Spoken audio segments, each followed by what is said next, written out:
Hi everyone, this is Dilbag Verma. एक बार फिर से स्वागत है आप सबका हमारे इस नए लेक्चर में। और आज की इस वीडियो में हम डिस्कस करेंगे जो अगला हमारा मोस्ट इंपोर्टेंट राइटर है, Virginia Woolf. Virginia Woolf was born in 1882, died 1941। Suicide कर लेती है अपनी जेब में।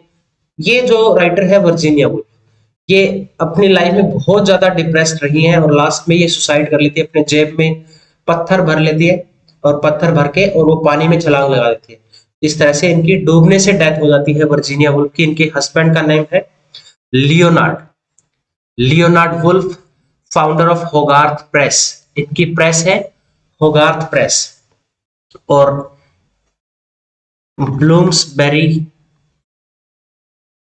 इनका एक ग्रुप भी है, राइटर का ग्रुप है। उसमें काफी सारे राइटर हैं जैसे कि ई एम फॉस्टर है। तो उस पे मैंने एक वीडियो बनाई है अलग से अभी, जिसमें मैंने 30 के आसपास सिर्फ जो इंपॉर्टेंट मूवमेंट और जो ग्रुप आए थे लिटरेचर में वो सारे डिस्कस किए थे। अभी मैंने रिसेंट ही एक वीडियो डाली है, तो आप उस वीडियो को देख सकते हैं। वहां से 2-3 क्वेश्चन आ सकते हैं पेपर में, बहुत ज्यादा इंपॉर्टेंट है वो। तो चलो, वर्जीनिया वुल्फ की अगर हम बात करें तो ये एक होमोसेक्सुअल कैरेक्टर है ये, ठीक है। और इनकी जो पार्टनर थी उनका नाम है वीटा सेक्विले वेस्ट, ठीक है। इन्होंने काफी जगह पे अपने वर्क्स में डिस्कस भी किया है उनका नाम, तो ये इनका नाम भी याद रखना। इनकी पहली नॉवल है द वॉयज ऑफ 1915 में है।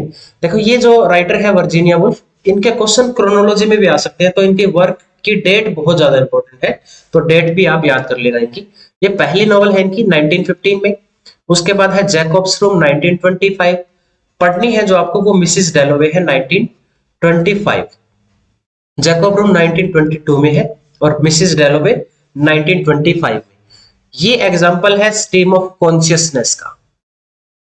स्ट्रीम ऑफ कॉन्शियसनेस जो स्टोरी फ्लैशबैक में चलती है, पास्ट की मेमोरीज को हम याद करते हैं, कभी स्टोरी पास्ट में चली जाती है, कभी प्रेजेंट में आ जाती है, उसको बोलते हैं स्ट्रीम ऑफ कॉन्शियसनेस, या इसको इंटीरियर मोनोलॉग भी बोला जाता है। इसको कॉइन किया है इस टर्म को विलियम जेम्स ने। विलियम जेम्स ने कॉइन किया है प्रिंसिपल ऑफ साइकोलॉजी में। इनका एक बहुत ही फेमस ऐसे है ये, stream of consciousness was coined by William James. और सबसे ज्यादा पॉपुलर किया है वर्जीनिया वुल्फ ने और जेम्स जॉयस ने। इंग्लिश लिटरेचर में जो पाइनियर राइटर माने जाते हैं स्ट्रीम ऑफ कॉन्शियसनेस के, वो जेम्स जॉयस है और वर्जीनिया वुल्फ है। इसमें कैरेक्टर है क्लैरिसा, हस्बैंड है रिचर्ड, और एक इसका ओल्ड शूटर है Peter Peter Walsh. Septimus Smith है, ये मोस्ट इंपॉर्टेंट कैरेक्टर है। सेप्टिमस स्मिथ सफरिंग फ्रॉम सेल्सोप, ये एक बीमारी है जो मेंटल डिसऑर्डर की एक बीमारी होती है, डिजीज होती है। उस बीमारी से पीड़ित है ये, क्योंकि इसका एक फ्रेंड है, इवांस नाम है, ये सोल्जर था, उसकी डेथ हो जाती है वॉर में। तो उसके बाद से एक इस तरह का ट्रॉमा इसके दिमाग में सेट हो जाता है। जब भी ये देखता है तो ये सामने वाले के बारे में सोचता है कि मॉन्स्टर है, ये तुम्हें मारना चाहता है। तो इसकी वाइफ इसको डॉक्टर के पास लेके जाती है, तो डॉक्टर को देख के इसको लगता है कि ये एक मॉन्स्टर है और ये मुझे मार देगा, तो वो वहां से हॉस्पिटल से ही खिड़की से कूद जाता है। तो इस तरह से इसमें कुछ ना जो वर्जीनिया वुल्फ है उसके ऑटोबायोग्राफिकल एलिमेंट्स दिखाए गए हैं। इसी तरह से इसने भी सुसाइड करने की कोशिश की थी, बट लकीली इसकी जान बच जाती है और ये सेप्टिमस स्मिथ जो है ये मर जाता है इसमें, ठीक है। और ये सैली सेटन इसमें कैरेक्टर है जो होमोसेक्सुअल है, ये भी इसका एक ऑटोबायोग्राफिकल एलिमेंट्स है इसकी लाइफ का, ठीक है। ये इंपॉर्टेंट है कहानी ये। यहाँ पे मैंने नाम लिखा है जो होमोसेक्सुअल जो इसका पार्टनर थी, विटा सेक्विले वेस्ट, ठीक है। उसके बाद नेक्स्ट इंपॉर्टेंट वर्क है to the lighthouse. To the lighthouse की डेट आई थिंक 1927 होगी इसकी डेट, इंपॉर्टेंट है। 3 पार्ट में है, the window, the time passes और द लाइट हाउस। थर्ड जो पार्ट है इसका, उसका नाम है लाइट हाउस। ये स्टोरी है रामसे फैमिली के बारे में। रामसे फैमिली है, उसकी वाइफ है, उसके बच्चे हैं। तो उसके बच्चे लाइट हाउस पे जाने की काफी जिद करते हैं, लेकिन वो उनको टालता रहता है कि बाद में चलेंगे, बाद में चलेंगे। अब इसमें एक लिली ब्रिस्को एक पेंटर है, is a painter and making portrait of Mrs. Ramsay and James. Mrs Ramsay की डेथ हो जाती है, तो बाद में इसका फादर इनको लेके जाता है लाइट हाउस पे। तब वो बच्चे मना कर देते हैं कि अब हम नहीं जाएंगे। और इसमें एक गेस्ट है इनके घर पे, चार्ल्स टेंसली। ये गेस्ट है। इसकी इंपॉर्टेंट लाइन है, women can neither paint nor write. ये इसके बारे में बोल रहा है, लिली ब्रिस्को एक वुमेन पेंटर है ये, कि वुमेन ना तो पेंट कर सकती है ना ही मतलब अच्छी राइटर बन सकती है, वो लिख भी नहीं सकती। ठीक है, तो ये दो कैरेक्टर इंपॉर्टेंट है, इसमें याद रखना। और ये किसकी पोर्ट्रेट बना रही है, मिसिस रैमसे की और जेम्स की। ठीक है, नेक्स्ट ओरलैंडो, ये एक बायोग्राफी है। बायोग्राफी काफी ज्यादा लिखी है वर्जीनिया वुल्फ ने, 1928 में है। It deals with Orlando myth. The hero of the novel Orlando was born in reign of Elizabeth first. ये क्वेश्चन है नेट का, कि किसके रूल में ओरलैंडो का बर्थ होता है इसमें, तो एलिजाबेथ फर्स्ट होती है, उसके टाइम पे बर्थ होता है। The man who is a poet changes sex from man to women and lives more than 300 years. Suppose करो आप एज ए बॉय पैदा होते हो या एज ए गर्ल पैदा होते हो, और आपका जेंडर जो है हर 6 महीने में बदलता रहता है, तो क्या इम्पैक्ट पड़ेगा आपके जो आपका जो लवर्स है या जो आपकी फैमिली है उन पे क्या इम्पैक्ट पड़ेगा। तो ये स्टोरी इंपॉर्टेंट है ओरलैंडो वाली। इसमें से 2-3 क्वेश्चन आए हैं, तो इसकी समरी आप पढ़ लेना एक बार। ठीक है, तो ये इसके बारे में एक आदमी है, वो 6 महीने, वो मिथ है ये ओरलैंडो का। ओरलैंडो का क्या था, जो पुराना मिथ है उसमें दिखाया गया कि वो 6 महीने एज ए वुमेन बन के रहता है और 6 महीने एज ए मैन बन के रहता है, और जीता है 300 साल तक, मॉडर्न एज तक जिंदा रहता है इसमें। ठीक है, एलिजाबेथ एज में इसका जन्म होता है। उसके बाद है a room of one's own, criticism के लिए इंपॉर्टेंट है, 1929 में है। क्रिटिसिज्म पॉइंट ऑफ व्यू से लिखा गया है ये। It deals with women writing, women education and lesbianism. ये एलजीबीटी वाला कॉन्सेप्ट है, कल्चरल स्टडी का पार्ट है ये। और इसमें वर्जीनिया वुल्फ ने एक इमेजिनरी कैरेक्टर इन्वेंट किया है, जूडिथ शेक्सपियर। इसमें बात की है उसने कि जो जूडिथ शेक्सपियर है, काश अगर उसकी कोई बहन होती विलियम शेक्सपियर की, क्या वो भी इतना ज्यादा पॉपुलर हो पाती जितना विलियम शेक्सपियर फेमस हुआ है? नहीं, क्योंकि ये बोल रही है कि उस टाइम पे ना वुमेन की राइटिंग को इंपॉर्टेंस नहीं दी जाती थी, वुमेन के पास स्पेस नहीं होता था, मतलब अलग से जहाँ पे वो अपना टाइम स्पेंड कर सके, जहाँ पे लिख सके, ना ही उसके पास पैसे होते थे, ना ही उनको इंपॉर्टेंस दी जाती थी। इसलिए वो बोल रही कि वो कभी पॉपुलर नहीं हो पाती थी, चाहे उसमें टैलेंट कितना भी ज्यादा होता, लेकिन किसकी वजह से? क्योंकि वुमेन को इंपॉर्टेंस नहीं दी गई। ठीक है, मेल डोमिनेंट सोसाइटी रही है ये, ऐसा बोला है इसने। लाइन है इसमें, to be writer everywhere in the world a woman needs a handful of money and a room of one's own. Room of one's own का मतलब यहाँ पे कि उसको पर्सनल स्पेस चाहिए, खुद वो सोच पाए और कुछ अच्छा लिख पाए। ठीक है, इसलिए कुछ पैसों की भी जरूरत है और एक अलग से कमरे की भी जरूरत है। एक अच्छी अगर वुमेन, एक अच्छा राइटर किसी को बनना है, वुमेन को स्पेशली, तो इसमें कुछ रेफरेंस भी दिए हैं, कुछ फीमेल ऑथर है उनकी बात की है, Anne Finch, Aphra Behn, Jane Austen, J E Harrison, Rebecca West, Mary Queen of Scot, Mary Seton, Mary Carmichael. ये 3 मैरी हैं, इनके नाम याद रखना, यहां से क्वेश्चन बन सकता है।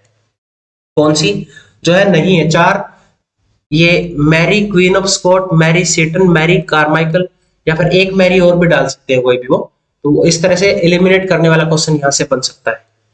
उसके बाद है द वेव्स, 1931। देन फ्लस, ये भी बायोग्राफी है। ये फ्लस जो है ये एक डॉग का नाम है इसमें, and dog belongs to Elizabeth Barrett Browning, the wife of Robert Browning. तो इसमें ये दिखाया गया जो फ्लस है उसके घर के सामने बैठा रहता है ये, तो जब भी जो ये रॉबर्ट ब्राउनिंग है ये मिलने जाता था एलिजाबेथ बैरेट ब्राउनिंग से, तो ये फ्लस है वो घूरता था उसकी तरफ, वो भोंकता था उसको देख के, वो काटने के लिए दौड़ता था उसको। तो इसको जेलस फील होती थी कि ये मेरे मालकिन से मिलने क्यों आ रहा है। तो एक दिन फ्लस जो है वो गायब हो जाता है।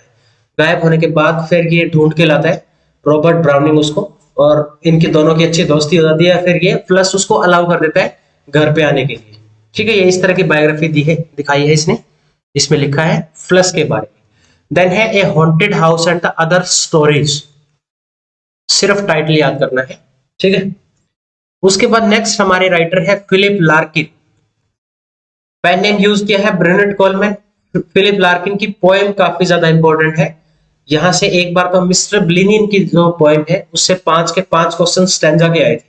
ठीक है, तो राइटर इंपॉर्टेंट, पोएट इंपॉर्टेंट है ये एडिटर रहा है Oxford book of 20th century का। और इनकी जो नॉवल है जिल और ए गर्ल इन विंटर, ये भी नॉवल है, जिल भी नॉवल है, सिर्फ टाइटल पढ़ने हैं इनके। उसके बाद है द लेस डिसीव्ड, ये इंपॉर्टेंट पोएट्री का कलेक्शन है जिसमें से मोस्ट फेमस पोएट्री आती है इनकी चर्च गोइंग। मास्टरपीस वर्क है, ये मास्टरपीस पोएम है फिलिप लार्किन की इस कलेक्शन में। It is called serious house on earth, church को बोला गया है सीरियस हाउस ऑन अर्थ। इसकी क्लोजिंग लाइन है what is under my hands that I can't feel what loads my hands down, ये इसकी क्लोजिंग लाइन है। देखो ये मैंने इस स्पेशल चर्च गोइंग पे लाइन टू लाइन मैंने समरी एक एक लाइन की पढ़ाई है अच्छे से डिटेल में, तो उस वीडियो को आप देख सकते हैं। इंपॉर्टेंट है, लाइन आ सकती है यहाँ से पेपर में, ठीक है। तो इसमें डिस्कस इसने इस तरह से किया है कि जो चर्च है वो कितने अब बिल्कुल खाली हो गए हैं, चर्च में लोगों ने विजिट करना बंद कर दिया है। तो वो बाद में ये बोलता है कि लास्ट में ऐसा कौन होगा जो सबसे लास्ट में विजिट करेगा। चर्च की बिल्डिंग के बारे में दिखाया गया है, जैसे ऐसे लग रहा है बिल्डिंग जो है वो नई बनाई गई है, लेकिन वो कोई लंबे टाइम तक किसी ने विजिट नहीं किया है, तो धूल चढ़ गई है दीवारों पे, इस तरह से गंदी सी बिल्डिंग हो गई है। एक टाइम पे किस पर्पज के लिए यूज की जाएगी, जैसे बारिश के टाइम पे कोई चरगाहे आ जा रहे हैं, वो अपनी भेड़ों को लेके इसके अंदर आएंगे, ठीक है, वो यहाँ पे बारिश से बचने के लिए अपनी भेड़ों को बचाने के लिए यहाँ पे रखेंगे। इस तरह से किस पर्पज के लिए आने वाले टाइम में चर्च को यूज किया जाएगा, ठीक है। लोगों ने चर्च में कितना आना जाना बंद कर दिया है, लोग कितने एथीस्ट हो गए हैं, इस बारे में डिस्कस किया है फिलिप लार्किन ने इस पोएम में। नेक्स्ट है एम्बुलेंस, एम्बुलेंस, अ बेड और मिस्टर ब्लेनी, ये विटसन वेडिंग से आती है। यहां से 5 क्वेश्चन आए हैं पेपर में, ये मैंने अलग से डिस्कस भी किया है मिस्टर ब्लेनी पे पूरा कि कौन कौन से 5 क्वेश्चन थे, तो वो क्वेश्चन आपको अच्छे से याद करनी है। ये मिस्टर ब्लेनी वाली पोएम पढ़ लेना, एम्बुलेंस और अ बेड, इनके सिर्फ टाइटल कर लेना। उसके बाद है एन अरेंडल टॉप, ये भी विटसन वेडिंग जो कलेक्शन है उसी से आता है। देन है हाई विंडो और एक है 10 टू वर्स, 10 भी वर्स। टाइटल इसका लिया गया है आर.एल. स्टीवेंसन के रैक्विन से, इस पोएम से इसका टाइटल लिया गया है 10 भी वर्स का।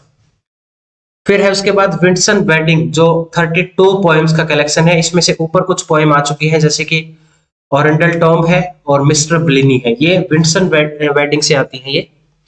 उसके बाद इसमें पोएम है डेज है एक है MCMXIB, इसका मतलब है 1914, it may be 1914 because it focus on the year 1917 when the world war first started. तो किस तरह से फर्स्ट वर्ल्ड वॉर जब स्टार्ट हुआ था तो यंग जनरेशन कितनी उतावली थी, कितनी एक्साइटेड थी वॉर में भाग लेने के लिए, वो चीजें दिखाई है इसने 1914 वाले इस पोएम में। आगे है फिर T S. Eliot, T S. Eliot important character है, इंपॉर्टेंट राइटर है। टी.एस. इलियट को हम डिस्कस करेंगे अगली वीडियो में, तब तक के लिए आप अच्छे से इनको रिवाइज कीजिए, हमारे साथ जुड़े रहें। Be safe, stay connected, best of luck, God bless you.